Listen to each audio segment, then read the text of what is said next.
أعوذ بالله من الشيطان الرجيم بسم الله الرحمن الرحيم اللهم كل وليك لحجة ابن الحسن صلواتك عليه وعلى آبائه في هذه الساعة وفي كل ساعة وليا وحافظا وقائدا وناصرا ودليلا وعينا حتى تسكنه أرضك طوعا وتمتعه فيها طويلا اللهم صل على فاطمة وأبيها وبعلها وبنيها والسر المستودع فيها بعدد ما أحاط به علمك اللهم صل على محمد وآل محمد وعجل فرجهم. ایام شہادت حضرت صدیقہ طاہرہ، حضرت صدیقہ شہیدہ، حضرت زہرا سلام اللہ علیہا، آپ سب کی خدمت میں تعزیت اور تسلیت عرض ہے، بخصوص امام زمانہ علیہ السلام کی خدمت میں اس عظیم مصیبت کی نسبت تعزیت اور تسلیت پیش کرتے ہیں۔ سیرت حضرت زہرا سلام اللہ علیہ میں ہم نے حضرت زہرا کی زندگی کو 3 حصوں میں ڈیوائیڈ اور تقسیم کیا تھا۔ پہلا دور بچپنے کا دور، دوسرا دور ان کی فیملی اور ازدواجی زندگی کا دور، اور تیسرا دور نبی اکرم صلی اللہ علیہ وآلہ وسلم کی رحلت کے بعد کا 95 یا 75 ڈیز کا دور۔ اور ہم نے آپ کے سامنے کل پیش کیا تھا کہ کچھ لوگ آئے حضرت زہرا علیہ السلام کی شادی کی پرمیشن لینے، نبی اکرم صلی اللہ علیہ وآلہ وسلم کی خدمت میں آئے اور آپ کے سامنے وہ تمام جوابات پیش کیے اہل سنت کی کتابوں میں سے، خصوصاً مجمع الفوائد کی جو کتاب تھی، مجمع الزوائد و منبع الفوائد کی جو کتاب تھی، اس میں سے ہسٹوریکل اکاؤنٹ ہم نے ذکر کیا۔ اور آج ہم یہ دیکھنا چاہیں گے کہ امیر المؤمنین علیہ السلام، آیا امیر المؤمنین علیہ السلام آتے ہیں نبی اکرم صلی اللہ علیہ وآلہ وسلم کے پاس حضرت زہرا کا ہاتھ مانگنے، یا نبی اکرم جاتے ہیں حضرت امیر المؤمنین علیہ السلام کے پاس؟ اب یہ کہ امیر المؤمنین حضرت علی علیہ السلام حضرت زہرا علیہ السلام اللہ علیہ کا رشتہ مانگنے جاتے ہیں اور کیا کہتے ہیں، اپنی اوپینین پیش کرتے ہیں کہ میں شادی کرنا چاہتا ہوں، اس کے بارے میں مختلف نقل موجود ہیں تاریخ کے اندر۔ یہ کہ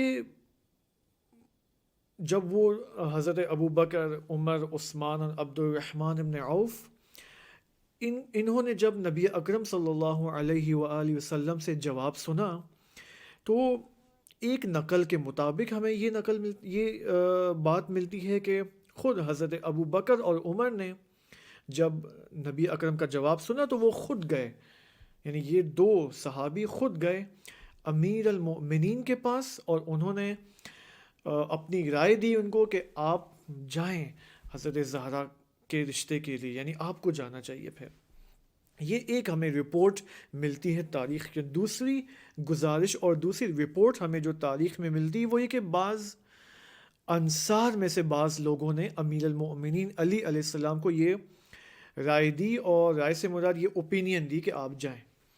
تیسری رپورٹ ہمیں یہ ملتی ہے کہ فردن لوگ گئے، 1 to 1، یعنی ایک ایک کر کے بعض افراد گئے صحابیوں میں سے امام کے پاس، امام علی علیہ السلام کے پاس، اور انہوں نے کہا کہ آپ جائیں حضرت زہرا علیہ السلام سلام اللہ علیہ کا رشتہ مانگنے کے لیے۔ اب یہاں پر ہمیں خود ایک عجیب اور بہت ہی اعلیٰ تاریخی نقطہ اور اخلاقی نقطہ ہمیں نظر آتا ہے کہ جب امیر المؤمنین علیہ السلام، کیونکہ ہمارے پاس 2 رپورٹس ہیں، یہ ذہن میں رکھیں، ہمارے پاس 2 تاریخی نقل ہیں، کہ ایک وہ رپورٹ ہے کہ امیر المؤمنین آتے ہیں نبی اکرم کے پاس رشتہ مانگنے کے لیے حضرت زہرا سلام اللہ علیہ کا، اور ایک رپورٹ میں ہمیں یہ ملتا ہے کہ نہیں، خود حضرت محمد صلی اللہ علیہ وآلہ وسلم آتے ہیں امیر المؤمنین علی علیہ السلام کے پاس۔ اب اس رپورٹ کے مطابق کہ امیر المؤمنین آتے ہیں، بہت ہی جالب اور انٹرسٹنگ یہ ہمیں ہسٹوریکل اکاؤنٹ ملتا ہے وہ یہ کہ جب امیر المومنین علی علیہ السلام آتے ہیں نبی اکرم کے پاس تو بالکل ایک حیا کے اندر اور شرم و حیا کے اندر وہ اس حالت میں ہیں اور نبی اکرم کے سامنے آتے ہیں اور بیٹھ جاتے ہیں. ٹھیک ہے, اور بالکل خاموش, کچھ نہیں کہتے. سلام علیکم کے بعد بیٹھ جاتے ہیں, کچھ نہیں کہتے. پہ نبی اکرم صلی اللہ علیہ وآلہ وسلم ان کو دیکھے جا رہے ہیں, اور ہمیں تاریخی کتابوں میں یہ بھی ملتا ہے کہ پہلے دن یہ ماجرہ 3 دن لگاتار پیش آیا کہ پہلے دن امیر المومنین آئے, نبی اکرم صلی اللہ علیہ وآلہ وسلم کے سامنے بیٹھے. نبی اکرم نے دیکھا کہ یہ تو کچھ بول نہیں رہے, تو پوچھا کہ کوئی حاجت ہے تمہاری, کوئی بات کرنی ہے؟ تو امام نے کچھ نہیں کہا اور پھر واپس خداحافظی کر کے واپس آ گئے. دوسرے دن بھی یہی ہوا, امیر المومنین آتے ہیں, بیٹھتے ہیں, شرم و حیا کی وجہ سے کچھ نہیں, اپنی درخواست کو پیش نہیں کر سکتے ہیں. اور نبی اکرم صلی اللہ علیہ وآلہ وسلم پھر ان سے پوچھتے ہیں کہ آپ کی کوئی حاجت ہے, کوئی چیز چاہیے تو بتائیں مجھے. تو وہ کہتے ہیں نہیں کچھ نہیں چاہیے, اور پھر واپس خدا حافظی کر کے تیسرے دن بھی یہی ماجرا پیش آتا ہے کہ نبی اکرم صلی اللہ علیہ وآلہ وسلم نے امیر المؤمنین سے پوچھ لیا کہ تمہاری کیا حاجت ہے. کچھ نہیں کہا امام نے. پھر نبی اکرم نے فرمایا کہ کیا تم زہرا کے رشتے کے لیے آئے ہو؟ پھر امام نے کہا جی ہاں. اب اس سے پہلے میں یہ ماجرا جو ہے قصہ آپ کے سامنے مزید پیش کروں, میں اہل سنت کے منابع سے, ان کی سورسز سے 2 ایسے نقل آپ کے سامنے پیش کرنا چاہوں گا کہ یعنی انہوں نے کیا یہاں پر پیش کیا. دیکھیں میں آپ کے سامنے یہ پیش کرتا ہوں. ظاہراً کوئی اشکال نہیں ہے ان 2 نقلوں کے اندر اہل سنت کے, لیکن دیکھیں کیا ہے. پہلا نقل کیا ہے کہ جب حضرت ابو بکر آئے اور انہوں نے اپنی اوپینین دی امام علی علیہ السلام کو کہ آپ جائیں زہرا کے رشتے کے لیے جائیں, حضرت زہرا کے رشتے کے لیے جائیں. تو یہاں پر امام علی علیہ السلام نے یہ جواب دیا حضرت ابو بکر کو. یہ اہل سنت کے منابع میں موجود ہے. امام کا یہ جملہ ہے ابو بکر کے جواب میں کہ اخشا اللہ یزوجنی, مجھے خوف ہے. امام کہہ رہے ہیں, امام علی کہہ رہے ہیں, اہل سنت کی کتاب ہے یہ, مجھے خوف ہے کہ وہ جو ہے نبی اکرم میری شادی نہیں کرائیں گے حضرت زہرا سے. ٹھیک ہے, مجھے خوف ہے کہ نبی اکرم مجھے منع کر دیں گے. تو ابو بکر نے یہاں پر امیر المؤمنین کے جواب میں یہ کہا کہ اگر حضرت محمد صلی اللہ علیہ وآلہ وسلم اپنی بیٹی تمہیں نہیں دیں گے تو اور کس کو دیں گے؟ تم ہی سب سے زیادہ لائق ہو, تم سب سے برتر شخصیت ہو مثلا پیغمبر کے نزدیک. پھر اس ماجرا کے بعد امیر المومنین آتے ہیں پیغمبر کے پاس اور پھر وہ بالآخر شادی ہو جاتی ہے. دیکھیں ظاہراً کوئی اتنا بڑا پرابلم نہیں ہے. امیر المومنین نے کیا کہا؟ اخشا اللہ یزوجنی, مجھے خوف ہے کہ وہ مجھے منع کر دیں گے. جو دیکھیں یہاں پر ایک عجیب بات ہے, جو پہچان شیعہ کے اندر, شیعہ کے مکتب میں, شیعہ کے آئیڈیالوجی اور مکتب میں امیر المومنین کی نسبت ہے, وہ اہل سنت کے ہاں نہیں ہے. جس طرح ہم امیر المؤمنین کو جانتے ہیں, میں اور آپ شیعہ, اور ہماری کتابوں میں جو فضائل نقل کیے گئے ہیں روایات صحیحہ کے طور پر امیر المؤمنین علی علیہ السلام کے, وہ اہل سنت جو ہے وہ اس اینگل سے, اس نگاہ سے نہیں دیکھتے امام کو. ہم کیا کہتے ہیں؟ ہم یہ کہتے ہیں کہ ہماری روایات کے اندر ہے کہ سب سے پہلی مخلوق اس زمین اور آسمان اور تمام موجودات سے پہلے جو خداوند نے متعال نے خلق کی وہ نور محمد تھا صلی اللہ علیہ وآلہ وسلم، اور اس کے بعد نور علی کو خلق کیا گیا، اور اس کے بعد نور فاطمہ، پھر نور حسن، پھر نور حسین۔ ان انوار خمسہ کو خداوند سبحان نے خلق کیا اس تمام موجودات اور مخلوقات سے پہلے۔ پھر اتنے فضائل امام کے ذکر کیے گئے ہیں کہ اس کی کوئی حد نہیں ہے، لیکن اہل سنت اس چیز کو نہیں دیکھتے ہیں، وہ اس اینگل سے نہیں دیکھتے ہیں۔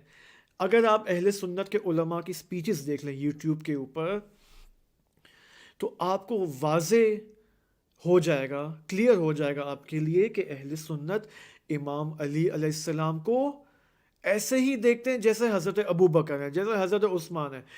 یعنی وہ امام علی علیہ السلام کو امام تو نہیں دیکھتے ہیں، وہ ایک صحابی دیکھتے ہیں، اور وہ بھی ایسے صحابی جو ابو بکر اور عمر کے ردیف میں ہیں۔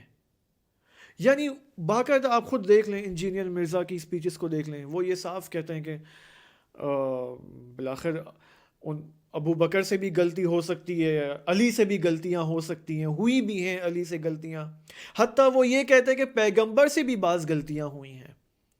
وہ پیغمبر کو بھی اس طرح دیکھتے ہیں اہل سنت۔ تو لہٰذا یہ عبارت جو ہے کہ امیر المومنین علیہ السلام نے فرمایا کہ مجھے خوف ہے کہ پیغمبر مجھے منع کر دیں گے، یہ شیعہ کے اندر جو پہچان ہے امیر المومنین کی نسبت، یہ اس سے مطابقت نہیں رکھتی۔ امام علی کا یہ بولنا، امام علی یہ نہیں کہہ سکتے، یعنی میں ایسا نہیں کہہ رہا کہ نہیں کہہ سکتے، بلکہ جو پوزیشن ہے، جو مقام ہے امام علی کا علمی اور معنوی اور ملکوتی، اس کے مطابق یہ کلام نہیں جچتا امام علی علیہ السلام کو۔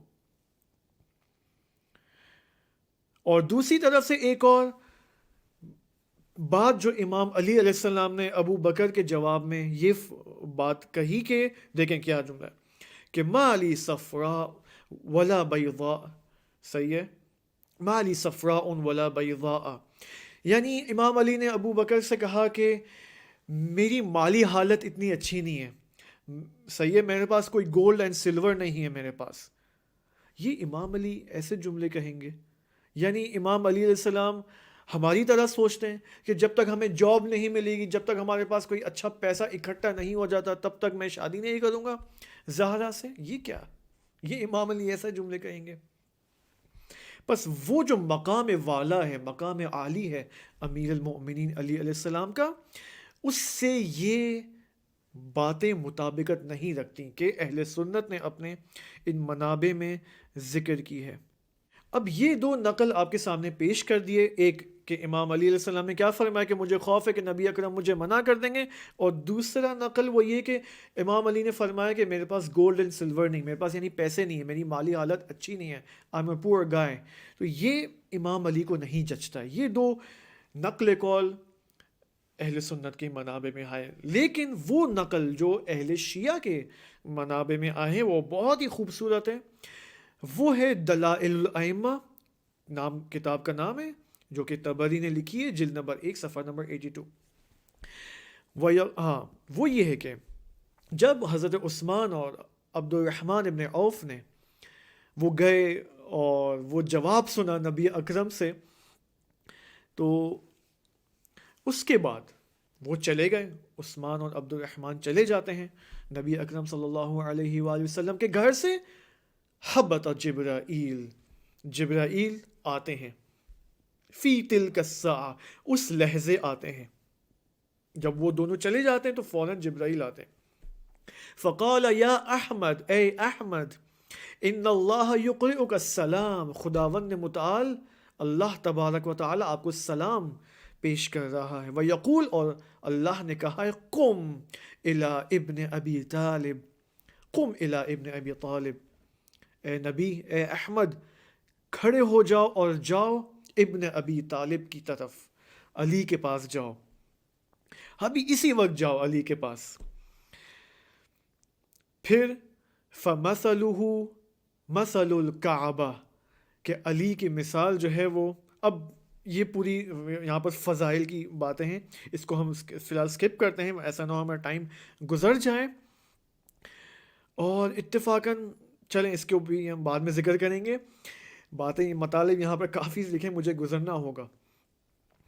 اب یہ کہ دیکھیں، یہ جو روایت آپ کے سامنے پہلے بھی پیش کی تھی کہ اگر امیر المؤمنین علیہ السلام کو خلق نہ کیا جاتا تو حضرت زہرا سلام اللہ علیہ کے لیے تا قیامت کوئی کف نہیں ہوتا، کوئی ہم پلہ نہیں ہوتا۔ پہلی روایت یہ ہے، پہلے بھی آپ کے سامنے پیش کر چکا ہوں، لولا ان امیر المؤمنین علیہ السلام تزوجہا، اگر امیر المؤمنین نے ان سے شادی، حضرت زہرا سے شادی نہ کی ہوتی، لما كان لها كفو الى یوم القیامہ۔ بہار الانوار جلد نمبر 43 صفحہ نمبر 10۔ ایک دفعہ امام علی علیہ السلام نے، ایک اور روایت میں خود امام علی علیہ السلام یہ فرماتے ہیں کہ دیکھیں بہت خوبصورت روایت یہ دیکھیں، فَهَبَتَ عَلَيَّ، انہوں نے یہ فرمایا کہ امام علی خود رسول خدا سے یہ بات فرما رہے کہ رسول خدا نے مجھے کہا، مجھے فرمایا، فَهَبَتَ عَلَيَّ جبرائیل، میرے اوپر جبرائیل آئے، نازل ہوئے، فقالا، اور انہوں نے کہا، یا محمد ان اللہ جل جلالہ یقول، اے محمد اللہ جل جلالہ نے کہا ہے، لو لم اخلق علی، اگر میں نے علی کو خلق نہ کیا ہوتا، لما کان لفاطمۃ ابنتک کف علی وجہ الارض، تو فاطمہ تیری اور تمہاری بیٹی کے لیے اس روئے زمین پر کوئی کف نہ ہوتا۔ کون فرما رہا ہے؟ خود خداوند متعال۔ اور خداوند متعال سے کون نقل کر رہا ہے؟ خود نبی اکرم صلی اللہ علیہ وآلہ وسلم۔ اور نبی اکرم سے یہ بات کون نقل کر رہا ہے؟ خود امام علی علیہ السلام۔ پس اس سے ہم کیا نتیجہ لیں گے؟ اس سے ہم یہ نتیجہ لیں گے کہ یہ عقد امام علی اور حضرت زہرا سلام اللہ علیہما کے درمیان آسمانوں میں اس عقد کو جو ہے وہ قرار دیا گیا ہے۔ یہ نکاح آسمانی ہے، یہ ازدواج آسمانی اور الہی، خود خداوند متعال نے، خداوند سبحان نے اہتمام کیا اس عقد کے لیے۔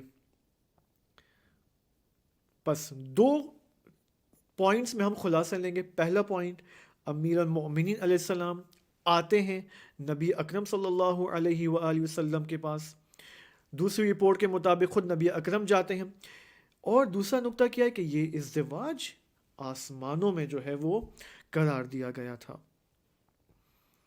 اچھا، اب یہاں پر ایک تربیتی نقطہ جو ہمارے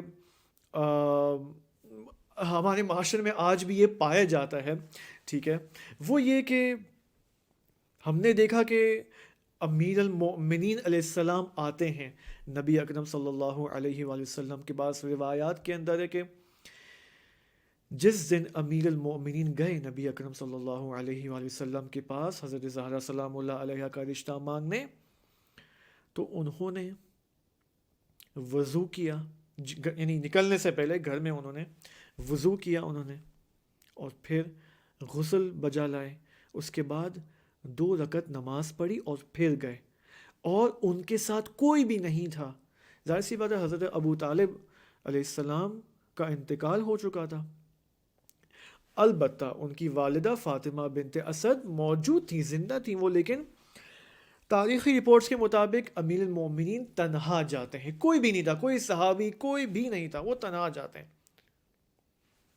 اور یہ بھی ملتا ہے کہ وہ نماز پڑھنے کے بعد انہوں نے بہترین کپڑے پہنے اور پھر وہ گھر سے باہر گئے اور نکلے وہاں کی جانب۔ اب یہاں سے ایک پوائنٹ کیا ملتا ہے؟ ہم دیکھتے ہیں کہ بھائی یہ تو لڑکا اکیلا جا رہا ہے لڑکی کا رشتہ مانگنے، آیا یہ صحیح ہے؟ اسلامی نقطہ نظر سے، فقہی اعتبار سے کوئی اشکال نہیں ہے، لڑکا جا سکتا ہے، صحیح ہے، اگر ایک لڑکا ایک لڑکی کو پسند کرتا ہے تو وہ جا سکتا ہے، لیکن اگر معاشرہ، اگر عرف، پبلک اس چیز کو پسند نہ کرے کہ لڑکا جائے اکیلا، وہ بھی بغیر ماں باپ کے تو یہ کام نہیں کرنا چاہیے. پھر بے شک اسلام نے اس کو جائز قرار دیا، لیکن چونکہ اسلام لوگوں کا قائل ہے، لوگوں کے رول کا، ان کے تھاٹ پروسیس کا قائل ہے بہت سارے موقعوں پر. اب یہ بالکل ایک اسپیشلائزیشن کا ٹاپک ہے، لیکن علماء یہ فرماتے ہیں کہ اگر ایک معاشرے میں اس چیز کو کبھی سمجھا جاتا ہے، بہت ہی برا سمجھا جاتا ہے کہ لڑکا جو ہے وہ جائے اور شجاعت دکھائے وہاں پر اور چلے جائے رشتہ مانگنے پروپوزل کے لیے، تو یہ اگر معاشرے میں کبھی سمجھا جاتا ہے تو اس کام کو انجام پھر نہیں دینا چاہیے. یہاں پر فریضہ بنتا ہے، فریضہ، دیکھیں میں فریضہ کہہ رہا ہوں، یہاں پر ذمہ داری ہے ماں باپ کی، لڑکے کے ماں باپ کی، کہ اگر آپ کے بچے نے، آپ کے بیٹے نے آپ کو کہا ہے کہ ممی بابا مجھے یہ لڑکی پسند ہے، تو آپ کو ساتھ دینا چاہیے، ماں باپ کو یہاں ساتھ دینا چاہیے. اس سے پہلے کہ وہ لڑکا خود اٹھ کے چلے جائے پروپوزل کے لیے، یہاں پر ماں باپ اس کی ہمراہی کریں، اس کو سپورٹ کریں. یہاں پر اسلام کہتا ہے سپورٹ کریں ماں باپ یہاں پر. لہٰذا اسلام دیکھیں کتنا خوبصورت ہے. اسلام جوانوں کے لیے، یوتھس کے لیے میدان جو ہے وہ بند نہیں کر رہا، بند گلی نہیں بتا رہا ہے. ہر چیز کا ایک سلوشن ہے. یہاں پر سلوشن ماں باپ ہے. ماں باپ جو ہے سینسیبل ماں باپ ہونے چاہیے، یعنی ماں باپ کو اپنا سینس استعمال کرنا چاہیے، ہر چیز کے ریزلٹس اور نتائج کو دیکھنا چاہیے. کہ مثلا اگر خدا نخواستہ ماں باپ نے یہاں ساتھ نہیں دیا اور لڑکے نے کوئی غلط اقدام اٹھایا تو کون ذمہ دار ہوگا پھر؟ بس یہاں پر ماں باپ کو سپورٹ کرنا چاہیے. البتہ یہاں پر ایک اور نقطہ میں پیش کروں آپ کے سامنے، وہ یہ کہ اس کا مطلب یہ نہیں ہے کہ لڑکا جو ہے وہ کسی بے حیا اور فاحشہ کو خدا نخواستہ پسند کرے اور یہاں پر ماں باپ اس کی ہمراہی کرے. نہیں، یہاں پر کرائٹیریاز ہیں، ملاقات ہے. لڑکوں کو بھی سوچنا چاہیے، ٹھیک ہے، لڑکوں کو یہاں سوچنا چاہیے کہ کون سی چیز جو ہے غیر شرعی ہے، شریعت جس کو سپورٹ کرتی ہے، کون سی چیز شریعت اس کو سپورٹ نہیں کرتی ہے، کون سی چیز خلاف شر ہے، یہ دیکھنا چاہیے لڑکے کو بھی. ہر لڑکی جو اس کو نظر آئے اور فرسٹ لک میں اس کو جو ہے پیار اور محبت ہو گیا، یہ کوئی کرائٹیریا نہیں ہے. صحیح ہے. اب پرابلم ساری ہے کہ اکثر جوانوں کا جو ذہن ہے وہ ہالی ووڈ اینڈ بالی ووڈ بن چکا ہے، تو وہ پیار کیا تو ڈرنا کیا، اور پتہ نہیں اس طرح کے ڈائلاگز بولتے ہیں اور فلمیں دیکھتے ہیں، اور جو نظر آ جائے وہ محبت ہو جاتی ہے، اور بعد میں جب شادی ہوتی پھر پتہ چلتا ہے کہ میں نے کیا غلطی کی ہے. البتہ میں ایک پوائنٹ ابھی ذکر کرنے والا ہوں، love marriage and arrange marriage کے بارے میں. ایک پوائنٹ ہمیں آپ کے سامنے پیش کروں وہ یہ کہ جو دوسری رپورٹ تھی کہ نبی اکرم صلی اللہ علیہ وآلہ وسلم جاتے ہیں خود امیر المؤمنین کے پاس، جبرائیل خداون کے حکم کے مطابق. تو یہاں پر آپ دیکھیں حضرت نبی کون ہے؟ لڑکی والے ہیں. صحیح ہے، وہ اپنی بیٹی کے رشتے کے لیے جا رہے ہیں. صحیح ہے، امام علی علیہ السلام کے پاس. ٹھیک ہے، تو اس کا مطلب بعض اوقات لڑکی والے بھی جا سکتے ہیں. اب البتہ یہاں پر لڑکی والوں کو اور لڑکی کو ایک متدین کی تلاش میں ہونا چاہیے. ایک ایسا لڑکا ہو جو دیندار ہو، پریکٹیکل دیندار ہو، نام کا دیندار نہ ہو. دیکھیں خود یہ تو نبی اکرم کی سیرت میں ہے. خداوند نے متعال نے حکم دیا، اے نبی قم، جاؤ، کھڑے ہو جاؤ علی کے پاس فوراً. صحیح ہے، علی کون ہے؟ متدین ترین لڑکا اس زمانے میں، متدین ترین جوان اس زمانے میں. صحیح ہے، تو لڑکی کے ماں باپ کو بھی متدین ترین جوانوں کی تلاش میں ہونا چاہیے، انکوائری کرنی چاہیے. اب وہ جو رپورٹ تھی کہ امیر المومنین آتے ہیں اکیلے، کوئی اور ساتھ نہیں ہے نبی اکرم کے گھر میں، تو جب نبی اکرم نے ان کو دیکھا تو کہا اہلا و مرحبا یا علی، خوش آمدید اے علی، خوش آمدید. یعنی اس قدر خوشحال ہوئے نبی اکرم صلی اللہ علیہ وآلہ وسلم. وہ جانتے تھے کہ امیر المومنین کیوں آئے ہیں. صحیح ہے، اگر خصوصاً آپ ان رپورٹس کو دیکھیں کہ امیر المومنین پہلے دن آتے ہیں، پھر دوسرے دن آتے ہیں، تیسرے دن آتے ہیں، اور 3 دن کچھ اظہار نہیں کرتے، تو نبی اکرم کو معلوم ہے کہ کیوں یہ آ رہے ہیں. تو اس قدر خوشی کا اظہار کیا، اہلاً و مرحبا، یعنی نبی اکرم یہ کہنا چاہ رہے ہیں کہ قصہ تمام ہو گیا، یعنی اب بات کمپلیٹ ہے۔ پھر اب امیر المومنین نے ماجرا پیش کیا کہ میں کیوں آیا ہوں، تو نبی اکرم صلی اللہ علیہ وآلہ وسلم نے جواب دیا، ٹھیک ہے میں جاتا ہوں فاطمہ کے پاس، اور یہ آپ کی جو ریکویسٹ ہے میں ان کے سامنے پیش کرتا ہوں، اگر وہ ہاں کہیں گی تو ویل اینڈ گڈ۔ تو ایک روایت کے ہمیں ملتا ہے کہ نبی اکرم صلی اللہ علیہ وآلہ وسلم فاطمہ سلام اللہ علیہ کے پاس جاتے ہیں۔ جب وہ جاتے ہیں تو فاطمہ سلام اللہ علیہ اپنی جگہ سے کھڑی ہوتی ہیں اور اپنے بابا کے استقبال کے لیے جاتی ہیں، نہ ہی کہ کھڑی ہوتی ہیں صرف اور سلام علیکم، نہیں، کھڑی ہو کر جاتی ہیں اپنے بابا کے پاس اور اپنے بابا کے دوش سے ابا نکالتی ہیں، ابا ہٹاتی ہیں اور ان کے لیے پانی لاتی ہیں اپنے بابا کے لیے، اور اسی طرح اپنے بابا کا چہرہ صاف کرتی ہیں پانی سے، پاؤں کو صاف کرتی ہیں، اور پھر نبی اکرم اپنے بابا کے سامنے بیٹھتی ہیں۔ نبی اکرم نے فرمایا فاطمہ جان، حضرت زہرا نے جواب دیا لبیک لبیک بابا جان۔ نبی اکرم نے فرمایا فاطمہ تم علی کو خوب پہچانتی ہو، اچھی طرح جانتی ہو علی کو، ہمارا رشتہ دار ہے، کزن ہے، اسلام کی نسبت جو اس کا سابقہ ہے وہ سب تم جانتی ہو، اور میں یہ چاہتا ہوں کہ تمہاری شادی اس مخلوق سے ہو، اس لڑکے سے ہو جو خداوند متعال کے نزدیک محبوب ترین ہو اور بہترین مخلوق ہو۔ میں چاہتا ہوں کہ تم اس سے شادی کرو، محبوب ترین مخلوق سے، اور محبوب ترین مخلوق علی ہے خدا کے نزدیک۔ تو میں اس وجہ سے آیا ہوں تاکہ آپ سے پوچھ سکوں کہ اس وقت علی گھر میں آئے ہوئے ہیں اور انہوں نے درخواست پیش کی ہے آپ سے آپ کے رشتے کے لیے، تو تمہاری نظر کیا ہے فاطمہ؟ فاطمہ سلام اللہ علیہ، اس سے پہلے کہ میں ان کا جواب پیش کروں، وہ جو 4 نفر آئے تھے، 4 صحابی، ان 4 صحابیوں کے لیے بھی روایات میں ملتا ہے کہ جب بھی کوئی آیا تھا حضرت زہرا کے رشتے کے لیے تو نبی اکرم جاتے تھے اور فاطمہ سلام اللہ علیہ کی نظر پوچھتے تھے، اوپینین پوچھتے تھے کہ تمہاری نظر کیا ہے۔ تو روایات میں ملتا ہے کہ فاطمہ سلام اللہ علیہ اپنا منہ موڑ دیتی تھیں، اور ایک اب روایت کے اندر ہے، یہ دانش نامہ انسائکلوپیڈیا فاطمہ کے اندر تمام سورسز موجود ہیں، شیعہ سورسز، سنی سورسز کے، فاطمہ سلام اللہ علیہ نے اپنا منہ موڑ دیا۔ لیکن جب امیر المؤمنین علیہ السلام آئے، اتفاقاً یہ بھی لکھا ہوا ہے کہ فاطمہ سلام اللہ علیہ نے ان 4 صحابیوں کے جواب میں اپنا فقط منہ نہیں موڑا بلکہ تھوڑی غصے کی حالت میں بھی تھی۔ لیکن یہاں پر امیر المؤمنین علیہ السلام کے جواب میں انہوں نے منہ نہیں موڑا اور انہوں نے فقط خاموشی اختیار کی، کچھ نہیں بولا، اور اپنی نارضایتی کا کوئی اثر ان کے چہرے پہ نہیں تھا۔ یہ در حقیقت علماء فرماتے ہیں حیا فاطمہ کا تقاضا ہے کہ وہ کچھ نہ بولے۔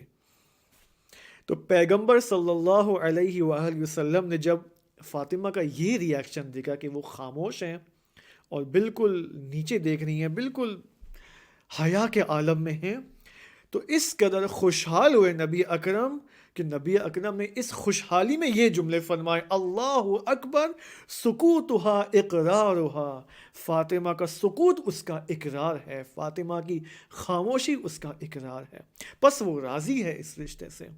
بحار الانوار جلد نمبر 43 صفحہ نمبر 93۔ والسلام علیکم ورحمۃ اللہ وبرکاتہ۔